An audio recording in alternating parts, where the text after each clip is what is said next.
to FIRD Dialogue Forum.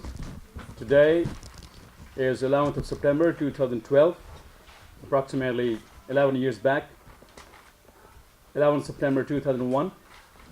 One watershed event happened which changed the world. As they say that the world never remained the same, which it was previously before 11th of September. This 9/11 is always a mix between American and British dates. Right, so it had such a profound impact on the world over that we saw wars afterwards, we saw regime changes, we saw revolutions. 9/11 had been such a profound event. At FIRD Dialogue Forum, today we have the pleasure to have Professor Avi Shlaim from the University of Oxford. Professor Shlaim is an FBA, a fellow of British Academy, with decades of prestigious career at University of Oxford. Along with him, we have the pleasure to have Mr. Philip Lingard, who is a FIRD fellow. We have Andrew Hayward, who is having decades of publishing experience. We have Dr. Zaid Khan. Dr. Zaid Khan has been a prominent civil servant in the UK, along with his prestigious portfolio in Pakistan. Then we have Jonathan Fryman. Jonathan, I'll be introducing him later. I'm a bit short of words on him right now. So before we go ahead, I'll be inviting Mr. Lingard, Professor Philip Lingard, to initiate the conversation on 9/11 and spark off the debate. We are going to have the keynote speaker as Professor Shlaim, and then Q&A afterwards. We'll have sufficient time to ask questions. So let's get started. Philip. Just a few words of introduction about FIRD. For those of you, just to remind us of where FIRD has come from. This whole venture originated as a voluntary organisation in South Lambeth when the Stockwell Green Community Services were set up to provide education and support for young people in the community in Lambeth. You know, Lambeth is an area where there are no fewer than 40 different nationalities represented amongst the Islamic community alone. And through time, through the good offices of Mr. Qureshi, the Stockwell Green Community Services became one of Britain's leading centres of expertise in the whole issue of extremism and terrorism and how communities should work to counteract those very divisive forces. And indeed, 9/11 was not only a watershed in the global sense, but it was also a watershed in terms of the time at which the activities of Stockwell Green Community Services came to the fore, and that Mr. Qureshi and his colleagues were called upon by the European Community, by the Home Office, to advise on the work which they were doing to counter the influence of extremists and extremism. Great pleasure that we have Professor Shlaim with us today to be able to talk to us about 9/11 and the impact of 9/11 on that particular troubled area. So thank you very much. Good afternoon, everyone.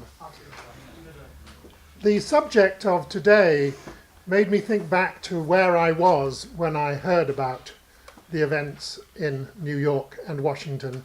I was actually having lunch and I was called in by the waiter of the place I was having lunch into the kitchen where there was a television playing, and I thought he was watching a disaster movie. But of course it wasn't, it was actually happening. And it was a very strange sensation because the following morning I was due very early to fly to Beirut. And I wondered whether, in fact, Middle East Airways would be flying to Beirut or not.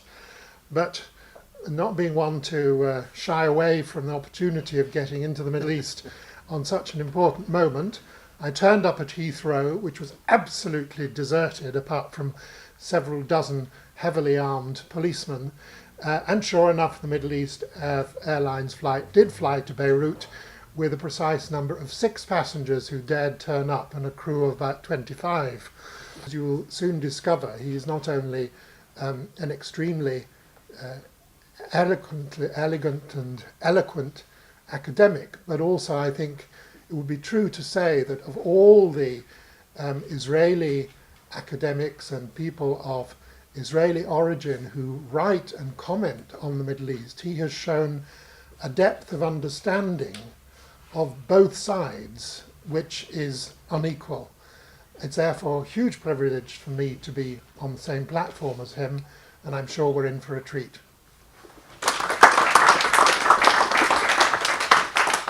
Thanks, Jonathan, and yes, we're all sure that we are in for a treat. Now I'll be inviting Dr. Zedjukan to say some brief words. No, it's all right. I'm just going to listen. Right, so wonderful. Then it gives me the pleasure to invite the chairman of Forum for International Relations Development, Mr. Twaha B.Z. Qureshi. This awareness among the communities at large that this is an issue. And believe it or not, the police at that time, they said, well, listen, on our assessment sheet, there is no box to tick how many extremist issues or terrorist issues you have counted. Yes, burglary, rape, theft, these kind of things, yes, we are being praised on that. So, but the local authorities, they took serious note of that. Eventually it took us 3 years to bring police on board, to understand the sensitivity, the nature and the scale of the problem. Then we held another conference, the role of religions in diminishing terrorism. That was again 2001, for October 2001. We had set the date, but because of 9/11, we had to move it to January 2002, sorry. So we continued holding these conferences. We devised a program before 7/7, which was to address economic disadvantage and radicalization, Europe-wide program. Hence, this work continued, and we have reached the stage now where FIRD, since 2006, has started holding international conferences, addressing at universities, entering into partnership with them. Spain, Holland and Germany, they are working with a very small project which started from a corner of a mosque. Now it has become a very big institution. That was just to give a bit of a background what Philip Lingard was saying. Everybody is concerned about the rise of Arab Spring. My concern is really the European autumn, what's happening in Europe really. Because I live here, I am concerned about what happens in Iraq or Afghanistan, but are my streets safe? Can my children go to universities? Can my children's children will have a good housing and good education? The financial impact of these wars is great, which we would like to hear from Professor Shalaim afterwards. Professor Avish Shalaim, FBA, he is an Iraqi-born British-Israeli historian.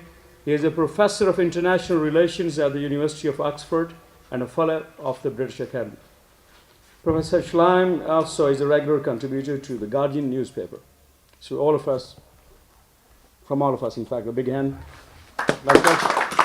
I am very glad to have an opportunity to share some thoughts and reflections with you, which would hopefully lead to a more general discussion.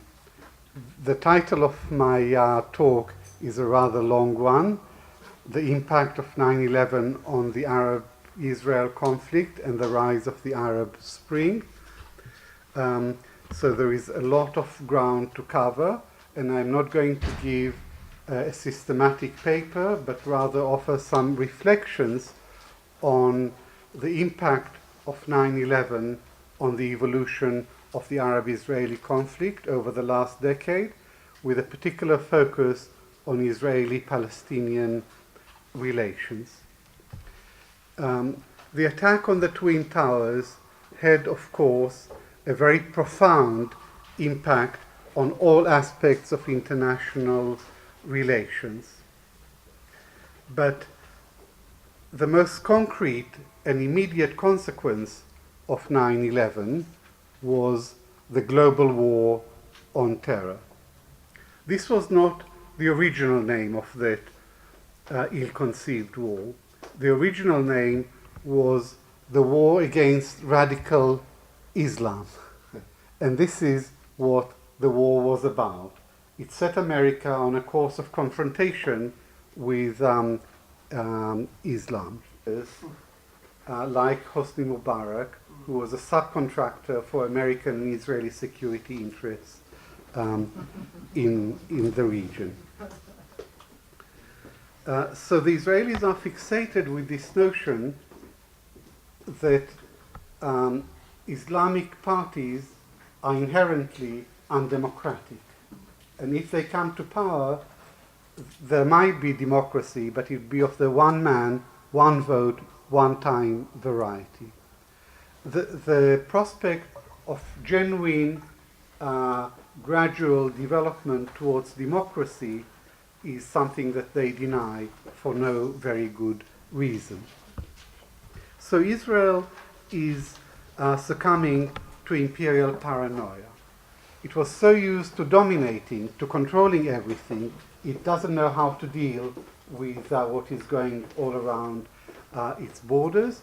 And Israeli leaders are now talking about Islamic encirclement with Hezbollah in the north, Hamas in the south, and the Muslim Brotherhood in Cairo.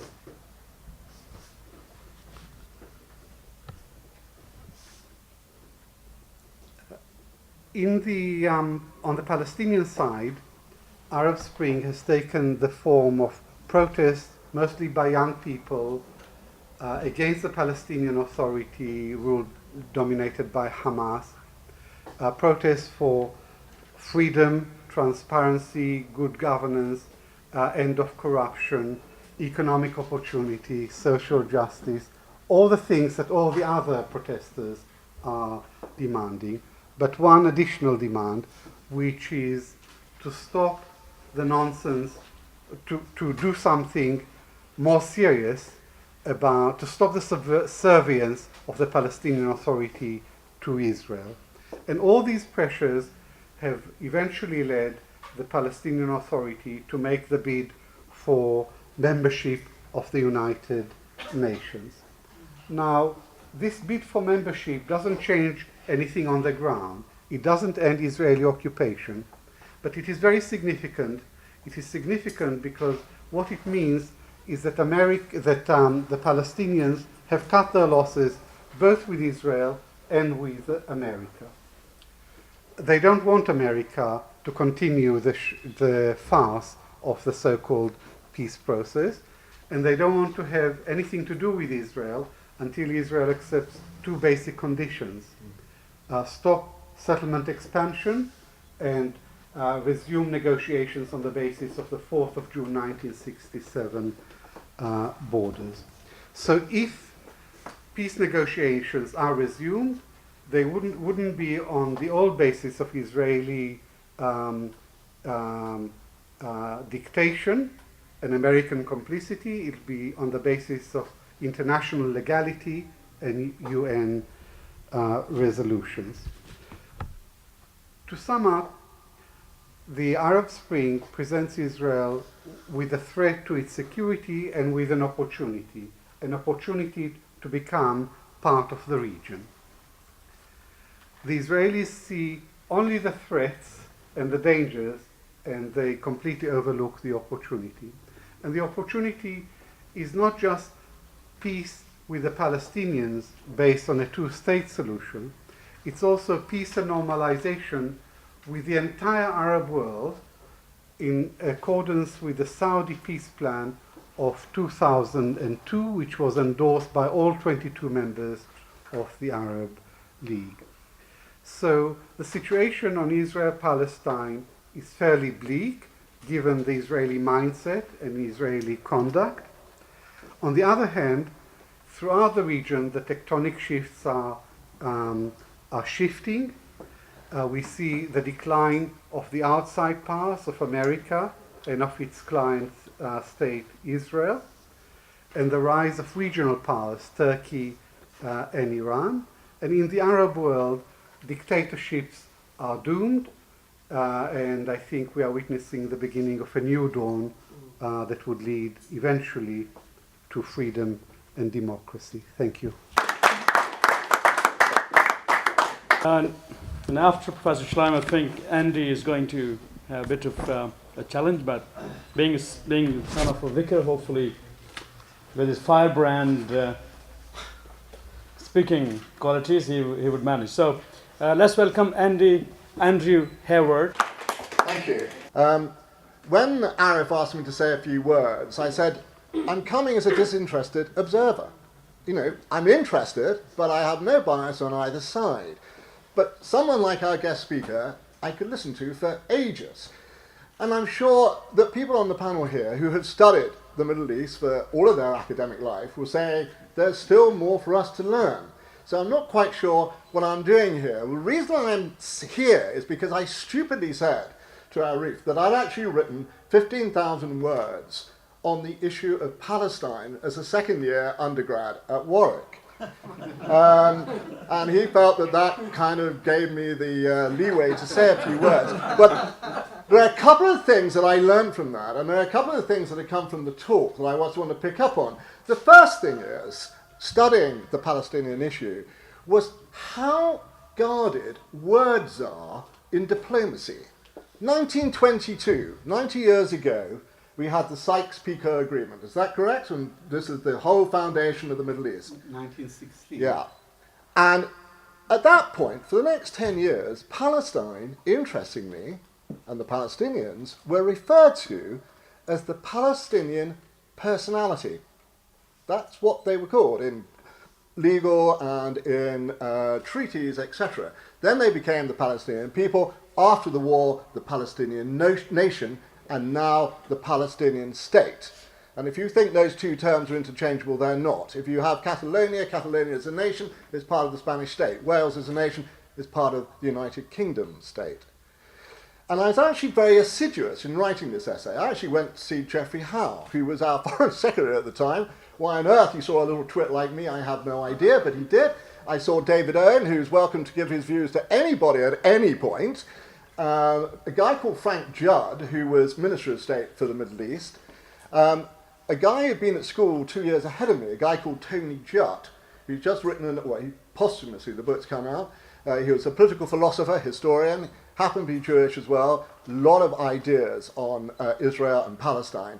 But crucially also, Alec Douglas Hume, for whom I'd worked very briefly as a very junior person before I went to university. And so Alec, being a gentleman, said, when you've finished the essay, Andy, give it to me and I will go through it for you. I will sharpen it. Oh, great. Ex-Foreign Secretary, ex-Prime Minister doing that, that's fine. So he went through it and he came back, and I'm quite honest, he said, this is very good, Andrew. He said, but you have forgotten to mention Jerusalem.